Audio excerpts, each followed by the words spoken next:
আমার দামি বাড়ি নাই, দামি গাড়ি নাই, দামি বিছানা নাই, ওই দামি বিছানার থেকে টেনে টেনে নামাইয়া নিচে চাটাই বিছাইয়া শোয়া দিবে। আরে তোমাকে আমাকে একদম পুরাতন চাদর দিয়ে ঢেকে রাখবে। সন্তান এসে চিৎকার করে আব্বা আব্বা বলে ডাকবে, ডাকের সাড়া দিতে পারবো না। পর্দার আড়ালের মা,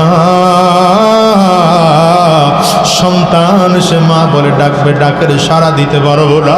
ওই কলিজার টুকরা সন্তান ওখানে বসে চিল্লায় আর বলে আব্বু জবান খোলো, জবান খোলে না। আব্বু জবাব দেওয়ার মতো শক্তি নাই। একদল লোক চলিয়া যাবে বাজার থেকে কাফনের কাপড় কিনে আনার জন্য, একদল লোক চলিয়া যাবে সাবান কিনে আনার জন্য, একদল লোক চলিয়া যাবে বাঁশ কিনে আনার জন্য।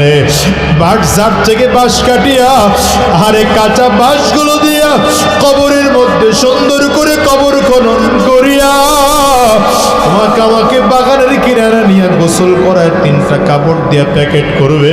একটা মাথার মধ্যে বাঁধিবে, আর একটা কোমরে বানার, একটা পায়ের মধ্যে বাঁধিয়া জানাজাটা কমপ্লিট করাইয়া 3 জনে ধরাধরি করিয়া লাশ কবরের মধ্যে নিয়ে নামাবে।